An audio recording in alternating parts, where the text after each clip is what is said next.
అందరికీ మరణాతండి. ఈ రోజు వాక్యము కీర్తనలు 69వ కీర్తన 20వ వచనాన్ని చదువుకుందాం.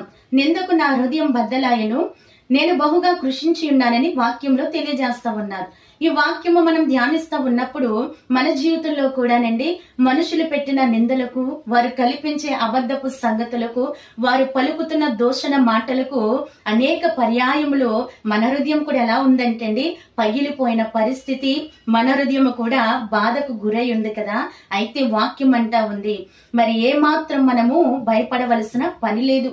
ఇలాంటి సందర్భంలో మనకు అనిపిస్తుంది, నన్ను కరుణించే వారు ఎవరైనా ఉంటే బాగుండు, నన్ను వాదార్చే వారు ఎవరైనా ఉంటే బాగుండును అని మనం ఎదురు చూస్తాం. కానండి, ఇలాంటి సందర్భంలో మనుషులు మనల్ని విడిచి దూరంగా వెళ్ళిపోతా ఉంటారు. కానీ దేవుడు విడిచిపెట్టాడు కదా. నిన్ను విడువను, నిన్ను ఎడబాయనని దేవుడు సెలవిస్తా ఉన్నారు.